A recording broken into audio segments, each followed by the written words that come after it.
All right, here with Noah Junis, Rock Falls native, but assistant director of pitching for P3. We have never really talked to each other, but we have a lot of common friends in the baseball community. Yep. Yeah, excited to be on. Yep. Hey, when's the last time you talked to Donnie Chappell? I talk to him, pretty regularly, actually. Talk to him pretty regularly. Probably twice a month or 3 times a month. He checks in and, we talk about his son and his development. And we have a couple remote athletes that he sent us from the area, Rock Falls, Sterling area that he works with. So we do still keep in touch pretty often. He's a great person.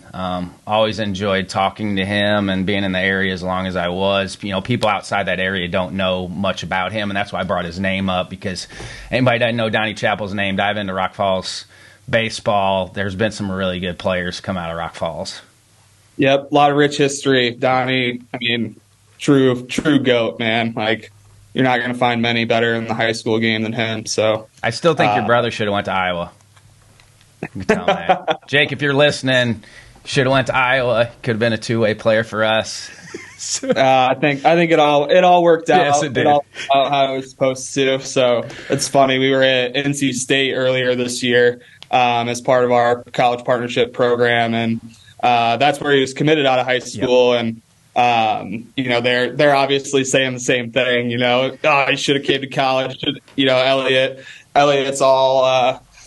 All over me about Jake not going there. It never feels good to hear no, but it always obviously reaffirms what your recruiting eye is telling you when players that didn't come and didn't show up actually did well. It's still the best high school slider I'd ever seen. It is. It is. And I'd seen some really good ones, but it was the best high school slider I'd ever seen. Yeah, it's scaled all right. He's throwing that thing a lot. So, yeah. That's awesome. Who were some of your other mentors getting into this thing for baseball? Yeah, not only Donnie, having a great role model in him as my high school coach, and continuing to pursue this after I actually dropped out of college. He gave me a chance to come back and coach on his sophomore baseball team there in my hometown, which was awesome, and went from there to ICC, Illinois Central College, where Bret Kelley kind of took me under his wing and gave me a chance at the college level. And I still owe a ton of my career to Bret Kelley, and him just, replying to a cold email I sent him and let me come out and hang out for a little bit as a volunteer, and then eventually proving myself and getting the chance to be the pitching coach there at ICC. And my career has just kind of taken off through the private facility, private sector from there. Shout out to Bear, by the way, former Leatherneck football and baseball player. Yep. Bear always, and I was there a lot, whether it was high school events. My brother runs Diamond Sports Promotions, so I was there a lot for high school events, but also watching ICC play. Bear always seemed like he would have been a good guy to work for, just because he always seemed like he kind of let guys do their thing.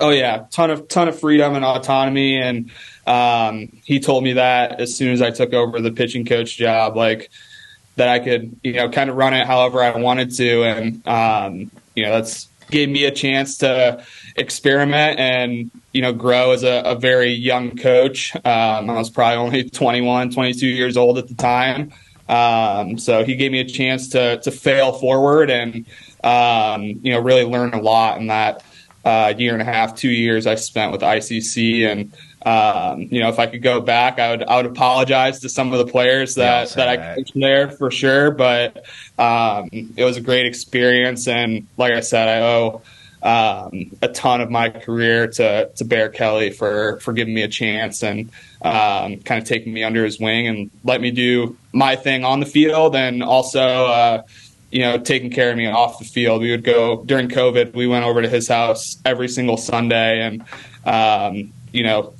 had some smoked meat and good camaraderie. So a lot of good times there in East Peoria, Illinois. With it kind of being your first experience there, where did you start when you got there? We all go through that when we initially get into it. Where did you start with the pitchers when you first got there? Yeah, when I first got there, they already had a pitching coach. Ryan Camp was his name. He played at Illinois State and had been there a few years. So a lot of my time was just spent in the background observing at first. And I think there's a lot of value in that too. And just kind of seeing how things are playing out, how Bear likes to run his program, how Camper liked to run his pitchers, and how that intertwined with team practice and things like that I had never played college baseball before, so I didn't really know kind of the order of operations and structure that was set out in that environment. And I think it was really valuable to just observe. And then whenever he turned the reins over to me, I had taken the driveline courses and certification, so just kind of dove headfirst into that stuff. We put a $1,000 order, which is a lot for a JUCO budget, and plyo balls and wrist weights and weighted baseballs, and we got to work on really well. Maybe looking back, not as well developed, but trying our best to control workload and be able to hit those high intensity days to push some velocity development for some of these junior college arms that needed it to, fulfill their dream of playing at the next level, Division I, Division II, whatever that may be. Had you had any experience with the driveline equipment up to that point before you took the certification? No, not before I took the certification. No, just basically what I was reading that Kyle and Dan O'Coin and some of those driveline OGs were putting out there, but didn't really have any experience like throwing plyo balls or anything like that. So there was some experimentation on my end, just like throwing the implements myself and feeling how that That's made how me we feel. did it too, all of it, us as coaches, because we were right in the initial part of that too. We were going through everything too, just to try to figure out how to teach it, but how it felt. And I bought in on it just from an arm fitness standpoint, not necessarily a velocity increase standpoint. It was more to if this is going to allow us to stay healthier, I was all in on it. For sure. And I think that's always like the most important thing that you have to keep in your mind whenever you're dealing with athletes in the private sector or in the team competitive environment too. How did you connect with P3 then? So I worked at a private facility in Tempe, Arizona after I left ICC, called Push Performance, and very reputable private facility. Great people down there, great strength and conditioning program. They're some of the best in the business as far as strength conditioning programming. Who's Luke Haggerty with? He is X2. That's right. But they were kind of combined at first too, and they had just split when I went down there. But had heard about P3 from afar. Actually, my brother's agent and John Means share an agent, and John Means had worked out here, and in 2019, he wanted Jake to go to P3, and I actually convinced Jake to go to Driveline.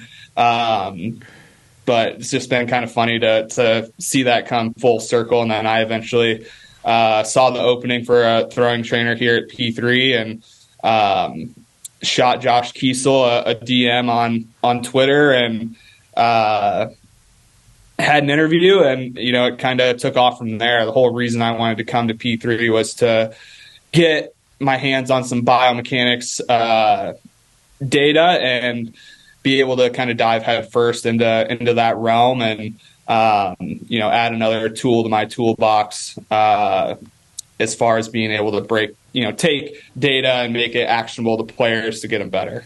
The evolution of the facilities piece has been tremendous, because it was the ranch, and then Cressy, Driveline, now P3. P3 for me filled a void that there was not there in the Midwest. There was like a big void in the middle of the country from a train. People had smaller ones, but it just seemed like P3 kind of just filled that void that was in the middle of the country that needed. that was needed. Yeah, I agree. And we hear that too, we hear that from people throughout the industry too. So it's been awesome. And, ton of credit to Mitch Plasmeyer, Austin Miney, Forrest Herman, those guys that worked here before me. And, really, Josh Kiesel, the founder of P3, Brian DeLunas, kind of putting this place on the map. And then Cody now. Yep, Cody. I mean, they're all very, very, very good baseball minds, and I think the most important part of it is we're all baseball people first, right? And throughout our experiences here at P3, we've become data guys, but we're always going to be baseball guys first, and I think that's what makes us very attractive to not only athletes but also college coaches throughout the country that participate in our college partnership program. Yeah, Justin Foy went down there when he was pitching for me at Western Illinois, so I liked that he wanted to go down there, but it was good for me too, because I'm like, hey, whatever they're giving you, just make sure I can see it. And so I was learning on the fly with a lot of that stuff too, but all of it made sense in what you sent. What are some of the, when you're training a remote athlete, what are some of the differences with remote training and then also the on-site training piece? Yeah, I mean, the biggest difference is obviously not being right in front of us every single day to have our eyes and hands on you to coach you really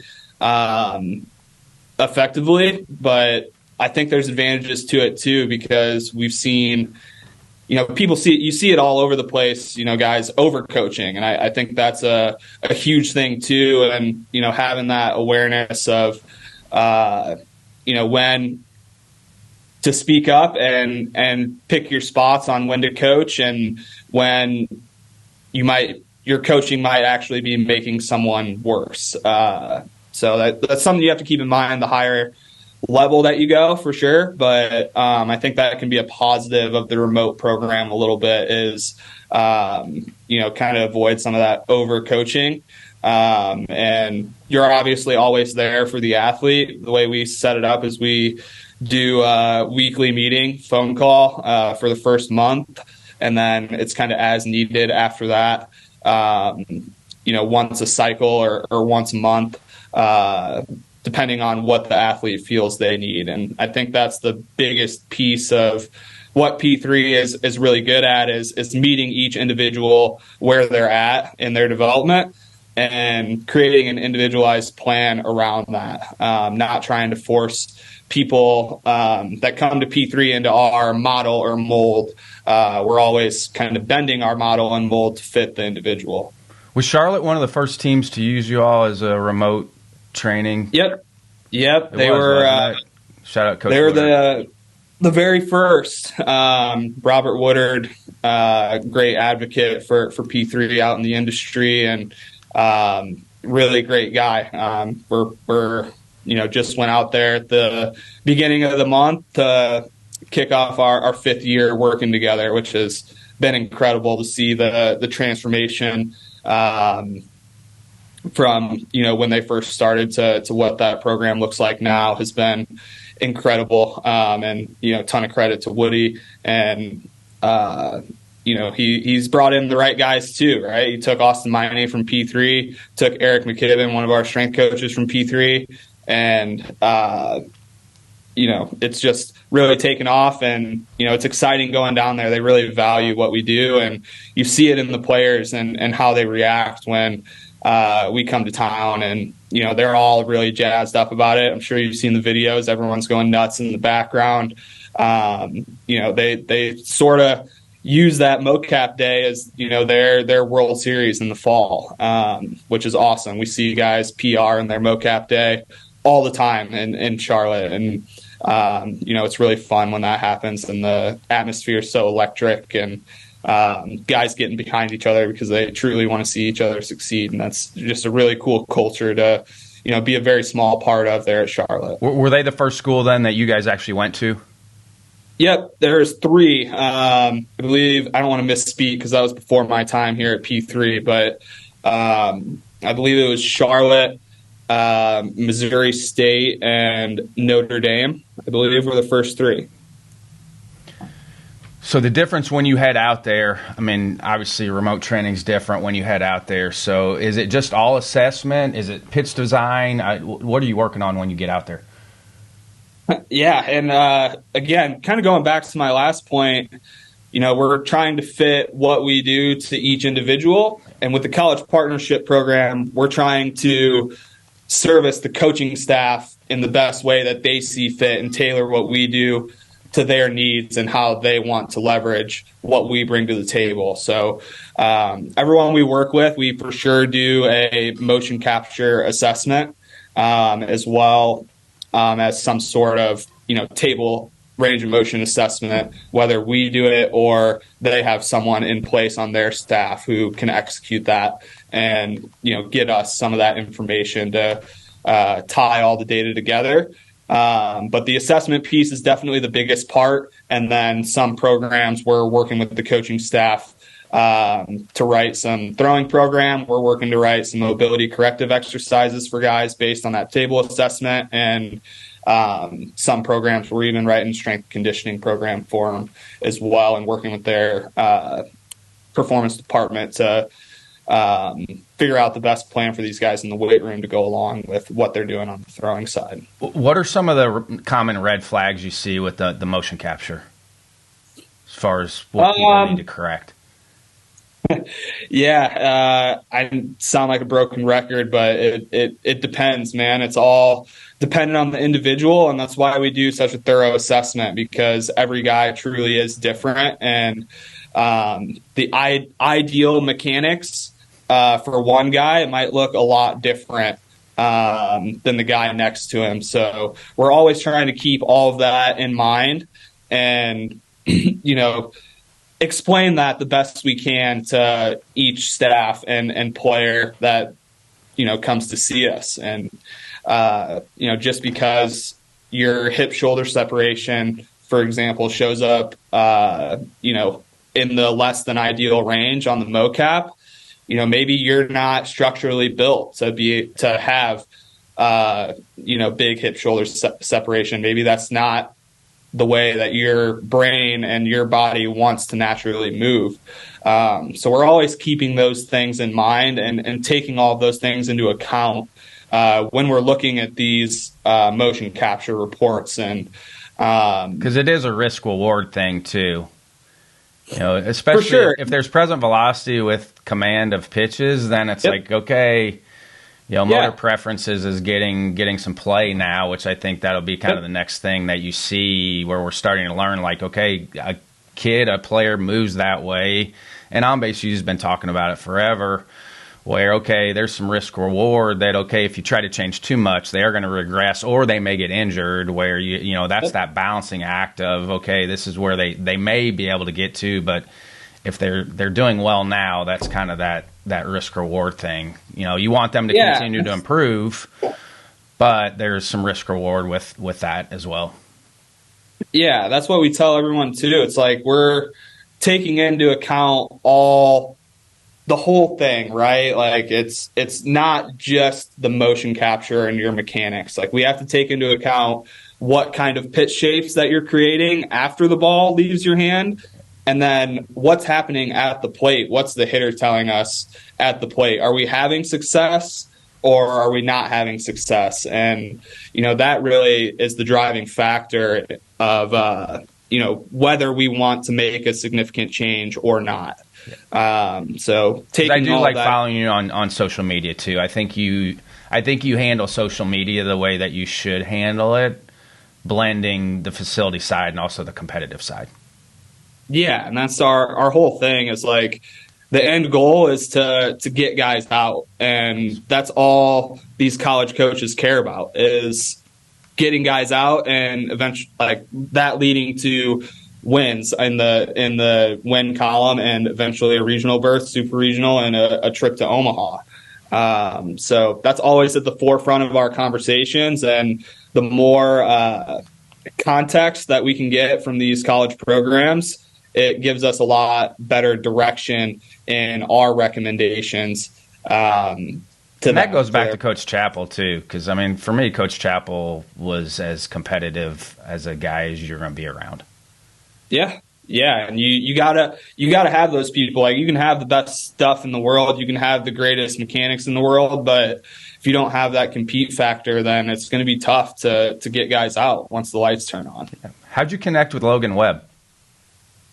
So he trained at the facility that I worked at in Arizona, Push Performance. He actually still trains there. So when I first got there, he was kind of one of my first pro guys that, other than my brother, that I got to really kind of dive into and train, for an entire off season. So, it's been incredible to see his development, and, we obviously still keep in contact. He comes to St. Louis once, twice in off season. What was he searching for when he came into the facility? At that point, he was kind of reworking his delivery to go from a flamethrowing, trying to ride it guy to, more of an east-west that you see now, being able to sink the ball better than anyone in the world, and just kind of dialing those movement patterns in and getting those shapes where we and the Giants wanted them. Ton of credit to Brian Bannister on Webby's development, obviously, but just kind of supporting their plan in any way that I could. And that's not an easy transition, though, going from north to south to east to the west. So, what were some of the adjustments he made to be able to get to that point? Yeah, it was a lot of mechanically changing how we load into the back leg and feel how we're loading into that backside. I firmly believe that, the delivery is a chain of movements that build off of each other. So we got to get that first move right. And it's also a little bit of a mindset shift too. It's realizing that it's okay to be a 93 to 94 mile per hour guy instead of that 96, 97 mile per hour guy. And it's tough to get past that hurdle at first. Everyone wants to throw gas and throw hard, but, realizing that the best version of yourself might not be that guy. And it's been just incredible to see him kind of take off in these last 3 years and eventually culminate in a $90 million extension. And I'm just incredibly proud of him being willing to make a change too. 100%. I mean, I'm incredibly proud of him, and happy to be a very small part of his development. And the best part is just being able to be friends with them along the way and keep up with this journey these last couple of years as I transitioned to P3. And obviously it was awesome for me to see my brother and him end up being teammates, and get to watch both of them play for the same team, get their work in together, and it's just an incredible, surreal experience after seeing all the work that they put in off the field in the off season. I mean, how has your brother's arsenal changed over time? Well, I think the biggest change is going from a four seam to a sinker. It's kind of revitalized his career the last couple years, and throwing his best pitch more often. That slider is obviously really good and garnered really good results his whole career.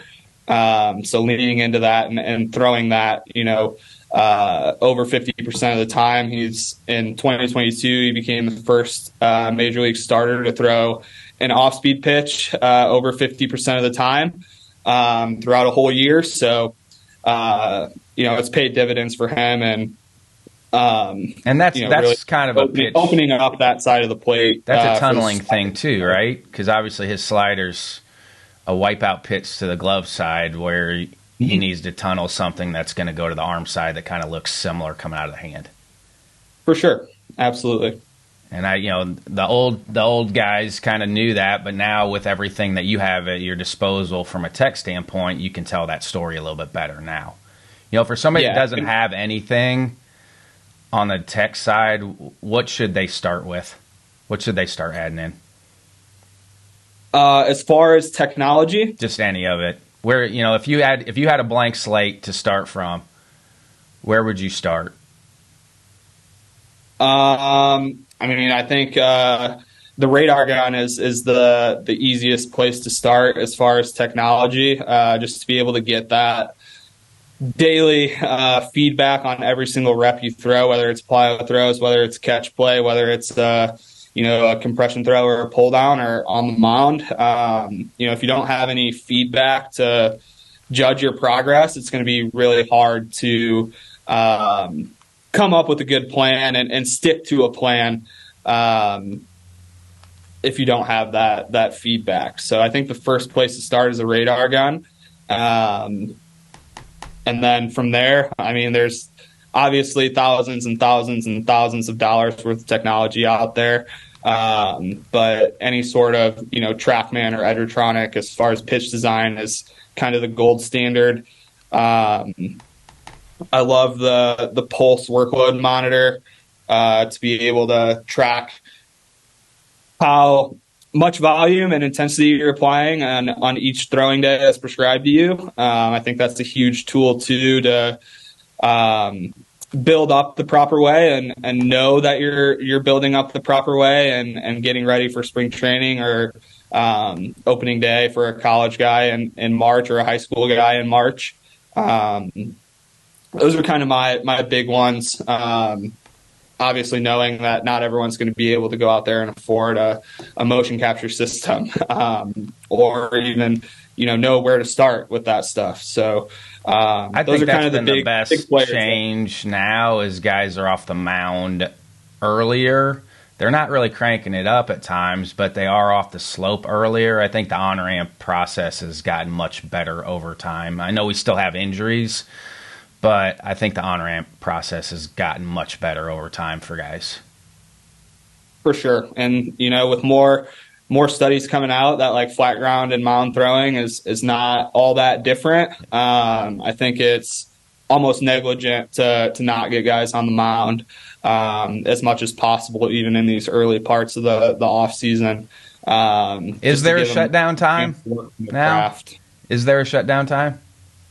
It depends. Depends on the guy. Some guys like to, older guys who have done it for 10, 15 years throughout the minor and major leagues. Some of those guys have a routine built up that works really well for them. And that includes, taking the whole month of October off or even, into November. And I think that's okay if that works for you. And there's also guys who don't like to shut down at all. Those guys, we keep the arm moving and at super low intensities utilize weighted plyo balls, weighted baseballs to still be able to imply some intent and take the arm through a full range of motion without having those big stress levels on the arm.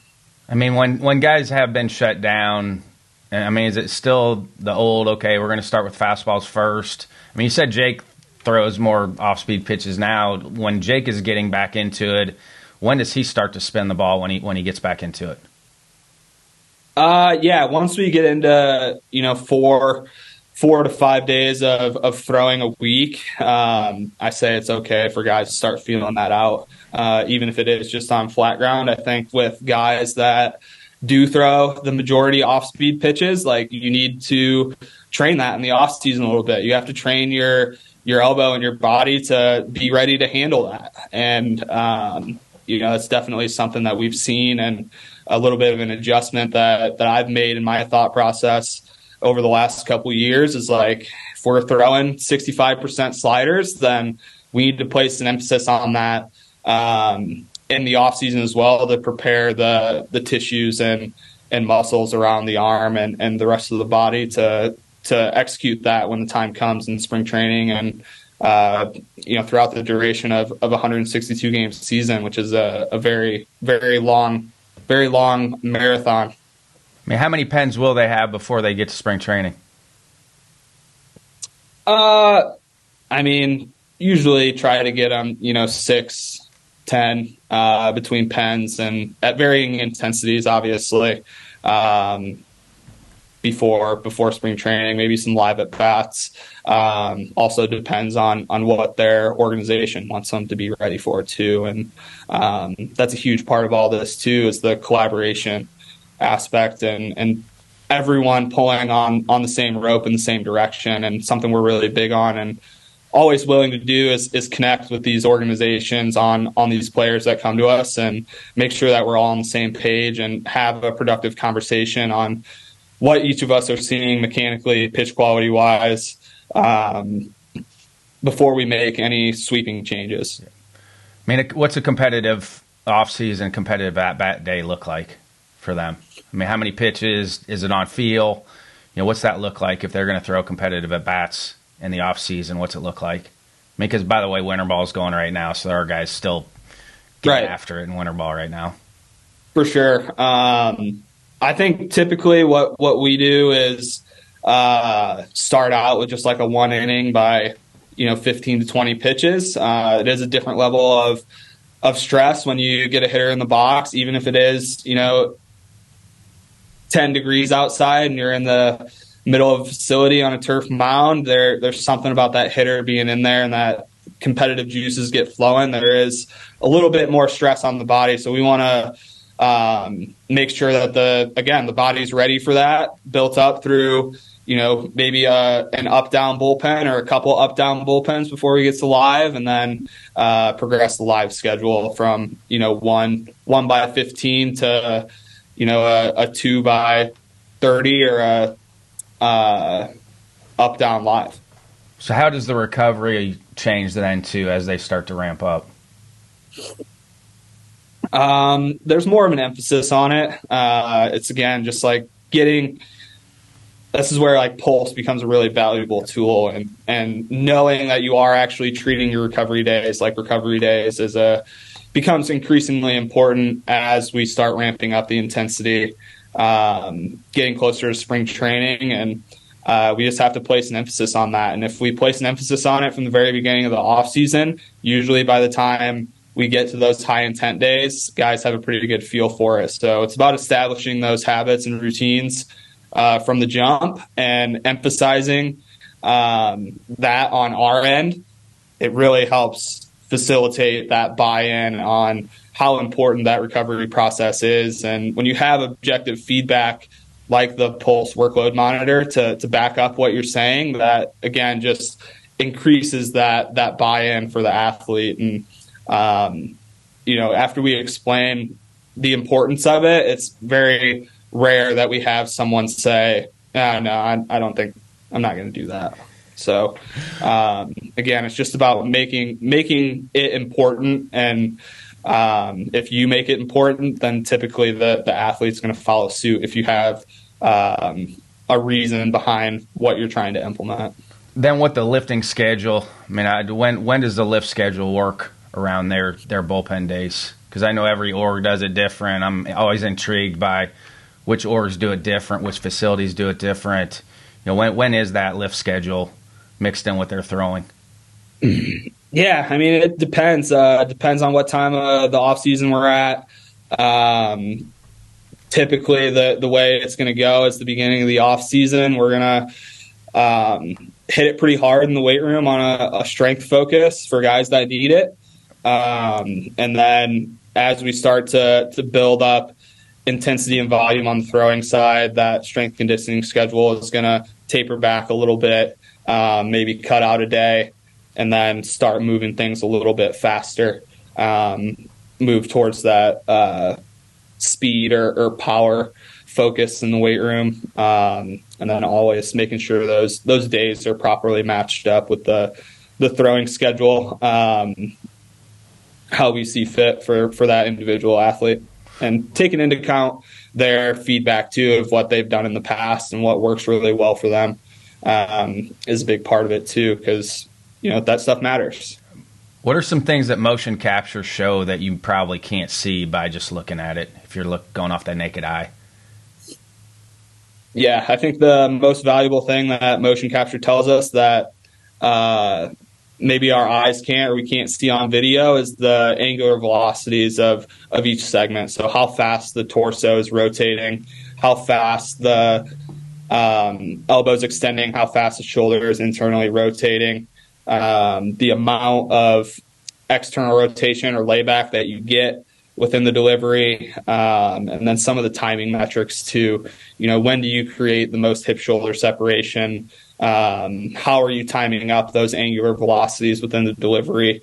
Is kind of how we're looking at it, and the things that we value from a motion capture perspective. Always trying to trust our eye first and then use the data to confirm or deny, what we're seeing and give us clues into, maybe where to look further on in the report or in the data. I mean, do setup adjustments, like just even where they're set up on the rubber, do those things help? Yeah, 100%. Like I said earlier, you gotta get the first domino right to get the rest of them to fall, and I think that starts with setup.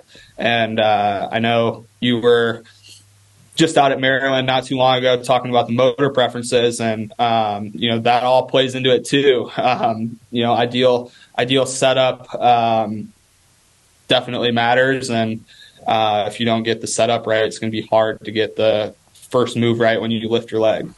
Yeah, just the whole thing is fascinating. It kind of growing up around it to see where it is now and just where we're at. And, for somebody that's maybe drinking out of the fire hose on all of this information, how do you keep it simple when it's need to be kept simple? Yeah, I think the biggest thing is just trying to put it in common terms that everyone understands. A lot of people get caught up in this old school, new school thing, but the reality is a lot of these old school guys, they did have it pretty close to right. Yep. And a lot of these terms that have been on I think Clint Hurdle calls it in school, right? It's not old school or new school, it's in school. I think that's a Clint Hurdle thing. I'm in school. Yeah. Yeah. I mean, that's a good way to put it because, those guys were on to a lot of things, and now we can confirm some of that, with the data at our fingertips. Is it still a matter of where the ball is at foot plant? When they're foot plants, if the ball's in a good position, no matter how they got there, they're still going to be in pretty good shape. And you can disagree. Again, I'm just throwing it out there. I don't know a tenth of what people in this side of it know, so that's why I asked. Because that was always my gauge: is if the handbrake was good, and then when they got to foot strike and heel plant, if their ball was in a good position, the rest of it we could probably live with. Yeah, I think it's all connected, right? So where the ball's at in space when your foot hits down, is definitely a direct product of what happened, before our foot got into the ground, and direct product of how we set up and those things. So I think where the ball's at foot plant can definitely give clues into, what we can attack earlier in the delivery, to maybe get that arm a little bit more on time, as people say. I think that's one of the most common phrases I hear out there. It's hey, your arm's late. Okay, well, but maybe his arm being in that position is right for him in certain scenarios. And again, it's all so individualized and trying to cater to the movement patterns that guys really should be in, and not having this binary good or bad type of model is really where the secret sauce is at, in my opinion. Seems like guys are drifting a lot longer before handbrake, and maybe I'm not seeing that correctly, but it seems like guys are getting gathered but then drifting down the mound a lot longer before they break their hands now. Yeah, I mean, you see the baseball world go through these fads, right? And, a couple years ago, everyone's chasing induced vertical break, and you want to get to 20 inches of carry, and, we're altering mechanics to get there. And, I think the drift is similar, right? Some people think the drift is the answer to throw hard, and There's no doubt that the initiation of the center of mass is a huge part of the delivery, and you have to get that right. But the drift is not for everyone. Yes. I would throw a disclaimer out there that the drift is definitely not for everyone. And I think you can look at the hardest throwers in the MLB here in the world, and some of them definitely drift, but some have a very we got all kinds of styles now. Yeah, exactly. You flip on a big league game or college game, and that's the great thing about what's going on right now on the pitching side is you flip on a college or pro game, and you're going to see a million different ways to do it. 100%. And, I think that just speaks to why we shouldn't try to fit everyone into this one mechanical model, good or bad. There are a million different ways to do it. There's guys that weigh 280 pounds that throw 100. There's guys that weigh 180 pounds that throw 100. And, they get there in different ways using different strategies. And I think we always have to be cognizant of that and not take away some of these guys' superpowers, so to speak. What's the youngest age group you got coming in? We have a youth program. So it's fundamental basics of strength and conditioning and agility, a lot of body weight stuff, introducing them into the proper way to just enhance athleticism at that age for 10 to 13-year-olds, and introduce them to a little bit of throwing as well. For a youth coach that's listening in right now, what are the foundational pieces for you as far as when they first start getting into it? Yeah, I think the very foundation is just educating them on what a good schedule looks like, and the work that needs to follow just signing up for the program is a huge piece, and probably the most important piece is just educating on what a good schedule is in the weight room and what really matters, and that's functional movement quality and athleticism before loading a bunch of weight on a bar. We want to be able to move efficiently through very light loads before we just kind of add load on top of dysfunction. So creating a robust, athletic young athlete is more important than loading them up with a bunch of weight all the time. And I think that's something our youth program does a really good job of, is introducing some mobility work, and then also general athleticism, and let them have fun is the other biggest thing. Is you want them to fall in love with the process a little bit, and sustain and grow the love that they currently have for the game, and not diminish that. It's cool when they're excited to walk into the facility. Like 100%. You see it in the youth camp setting. Like, you're doing a good job with the youth camp when they show up the next day and they're like bouncing in to get in there and get after it. Yeah, and I think that's what we're always striving for in the private facility world, for sure, especially with those younger kids. It's just getting them excited to show up and creating an environment that fosters growth and athleticism and a fun, competitive environment. I mean, what type of homework do they have then for, any age group that you guys are working with? Because obviously they may not be able to get in there every day. What's kind of the expectations of what they're going to do in the facility, but then also maybe what they're going to do on their own?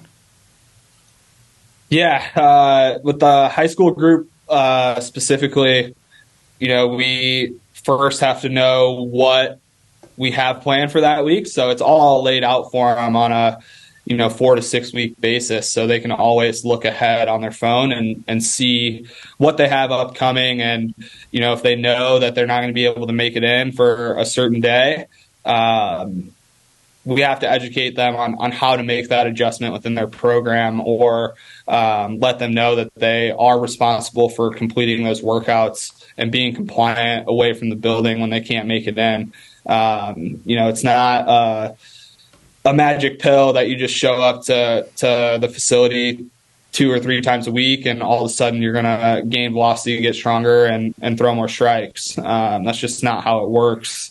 So, making sure that we're very clear on that from the very beginning, what the expectations are as far as compliance with the program to see the results that you really want. Is that 7-day schedule then? Is there a day where they're not doing anything, or is that active recovery day they're still doing stuff? So they're basically on a day 1 through day 7 schedule where they're doing something through that 7-day schedule. Yeah, there's usually, off days built in there for sure, especially depending on not only time of year, but also biological and training age of the athlete. I was an overtrainer, so I didn't like any off days. I had a hard time with an off day. I still do. I would say it's very rare that we put a 7-day program in with no off days. If we do, it's usually by request, and a lot of times we're denying those requests. Right, with our older kids, it's like, okay, like it's good for you to take a day and not think about baseball, because those are usually the guys, like you said, the overtrainers that really care and they love training and all they want to do is get better. You got to pull the reins back on those guys sometimes. You can definitely overtrain, and that's where the pulse sleeve comes into play too, correct? Because it's like you can show them, like, okay, hey, you had a day or 2 off. You're back into it. Here's what it's telling you. Like that's where you have the concrete data and evidence to that. It's like, okay, this is working because you're fully recovered, and then your next training session was really good. Yep, and I think it serves even more of an educational tool when like someone has a high intent day and they do their high intent day, and then the next day they have a recovery day, or maybe the day before that they had a recovery day, and the workloads are very similar. It's like, look, man, like we tried to empty the tank on this one day, but your day that you're supposed to be preparing for this is almost the same workload. You're exerting the same amount of energy. So like we're just digging ourselves deeper into this hole that we're not going to be able to climb out of. And unfortunately, usually the results of that is some sort of forced time off due to injury or something else. For kids that have been injured, or parents that are dealing with kids being injured, I mean, that has changed. The return to throwing has changed immensely as well, hasn't it? Yeah.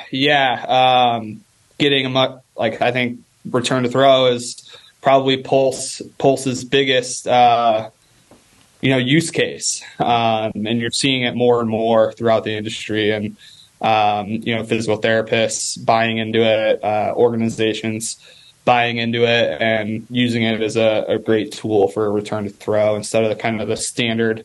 It's a lot of throws out of the chute when they get back into it. It's just, for me, when looking in that program, because that's all we had to do, and luckily we didn't have a lot of guys get hurt, but that's what we had to go off of from the medical community, and it just didn't make sense to me, the program, and because it basically was just like banging your head against the wall, where I think Driveline has done a good job with that on the return to throw piece, where there's a better way to do this to get them back and also keep them healthy when they do come back too.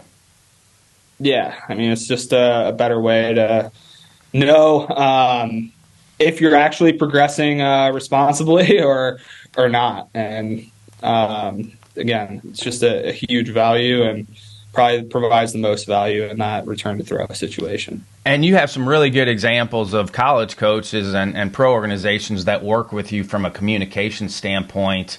For maybe somebody in an area that's not getting that on either side, how can you kind of enhance that communication among all groups that are involved on a player development piece? Yeah, I mean, I think it starts with putting out more content on it, right? Just educating the masses, so to speak. Wake Forest and Driveline and Cressy and us and all those groups continuing to push the needle and just educate people on why some of this stuff maybe is outdated, and there might be a better way now to execute a return to throw program. It's just all starts with education, and people don't know what they don't know, and they get this return to throw program from a surgeon who's, supposed to be like, that's who they trust the most because he is the surgeon. So it's kind of educating some of those guys too. And I know George Paletta here in St. Louis has been open to it. So it's been cool. For somebody that's really wanting to dive in, because you're a good example of starting from a clean slate and building yourself up to where you're at. Where would be those kind of initial resources for them to start getting into it if they're starting from scratch? Yeah, it's just reading and researching as much as you can. Like I said, I started with some of those research papers that Driveline put out, and even looking into everything that Wake Forest is putting out, and following the right people on social media. There's a lot of people out there who put out really good content, and you kind of have to be able to read everything and digest everything and have a really good internal filtering system to kind of take what you like and leave what you don't like. There's so much information out there. It does make it a little bit tougher. It's daunting. It's daunting. Yeah, to dive in, and there's so many people out there saying so many different things, contradicting each other, and you got to have that filtering system. You just got to get your hands dirty, like get some athletes, train them, experiment, succeed, fail, learn, and eventually, like if you have that growth mindset and you can accept that and learn from the guys who do fail, that's when your career and knowledge and just ability to coach and results are going to kind of skyrocket and accelerate. With your experience now, if you did have an opportunity to go back to ICC and do it over again, where would you start now? Maybe where you didn't start initially. Yeah, I mean, I think it's kind of like we talked about earlier, like just trying to fit everyone into that same mold at first, and getting everyone to replicate the same movement patterns, or trying to push everyone towards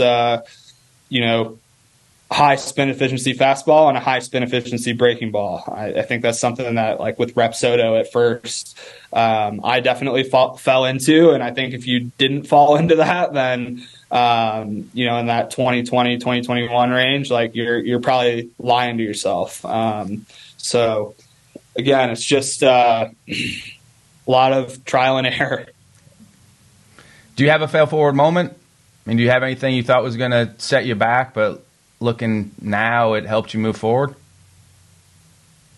I mean, there's been countless, man. Like you work with so many athletes in the private sector. It's like, knowing what I know now, it's like, okay, I coached this big leaguer a couple years ago, and my recommendations were probably making him worse than actually making him better. And like, there's frankly just situations like that all the time. And obviously a lot of guys got better too, or I wouldn't be where I'm at today. But really taking those guys who failed and looking in the mirror at your own process. And again, it just comes from continuing to learn. And I have access to all this data and all these great people around me, and like still trying to learn to this day, right? Like I'm looking into all the motor preferences stuff and trying to wrap my head around that, because I do think that is going to be a huge player going forward, and can provide a ton of value for people with access to this data. I think it's easy to fall into that binary good or bad type of model, but just taking another step forward and meeting the individual where they're at, and optimizing. It's all gray area. It really is. That's why I do like the motor preferences stuff, because it is all gray area. It's like, okay, this is who this athlete is. This is how they move. Here's some prescriptions to allow them to accentuate what they are and who they are. We'd see it a lot. I sent a lot of guys into professional baseball. We see a lot, and they'd come back with 8 million different changes, and then you look up in the off season, and they're they're not better and they're actually worse, and they get released. And that's the bottom line with that piece that I would have to relay to our players that went out. It's like you're going to get told 8 million different things. You're going to have a coordinator. You're going to have your coach, whether you're hitter or pitcher. You're going to have 10 to 12 different voices telling you 10 to 12 different things. So you need to make sure that you're good where you're at. And yes, if you feel like you need to make a change, but if you're rolling and you're putting numbers up, nod your head and say thank you and keep doing what you're doing. Yeah, 100%, man. 100%. I mean, if you're rolling right and you're healthy and you have nasty stuff and you command the baseball well and you get outs, I mean, there's a time and a place for sure, when you're at that end of the road and, maybe you are an 88 to 90 mile per hour guy and you get a bunch of outs, but you really want to make a run at pro ball. Like maybe we do need to take an off season or two and sell out for velocity to give you a chance to hang on to your career. And there's definitely situations that arise similar to that, all the time where you do got to get a little bit more aggressive and change your approach a little bit, even if you are having, good results for your level. I give somebody a lot of credit that stays in it and just stays in it and stays in it because, it gets frustrating for those guys, and for them to be good with the external factors out of their control. I have a lot of respect for the players that have been able to stay in it and continue and do it no matter what anybody's telling you. They are still staying in it, and they're the best at eliminating those external factors because it's not your decision. If it was the player's decision, they'd all be in the big leagues, and it's not theirs. So they have to get comfortable with decisions being made out of their control. I think they're the best that we have as far as not being okay with it because, yes, you're competitive, but understanding that, hey, that's out of my control and I just got to keep doing what I'm doing. For sure. For sure. You got to keep the main thing. Yeah. So what are some final thoughts before I let you go? Or if I missed something? Because I swim in the deep end when I get into this, so I do know that I do miss things. So if there's something I missed that we need to talk about, bring it up, or you can just finish with anything too. No, I really appreciate you having me on and getting a chance to chat with you. And do just want to plug our college partnership program and our remote program. We had 13 schools take advantage of our services this year, and we're always looking to help provide a motion capture or assessment solution along with any programming or consulting needs that any school might need. And we're always willing to meet you where you're at. And I saw Charlotte this fall. I saw them play this fall. They got arms. They do, and they can pitch. So whatever you guys are doing with them, and I know Robert has a lot to do with that too, but whatever you're all doing with Charlotte, it's working because I saw it firsthand. Yep, it's been a lot of fun. Added some high profile programs this year, so hopefully see a couple of them in Omaha. All right, sir. Good luck with everything. Tell Cody I said hello.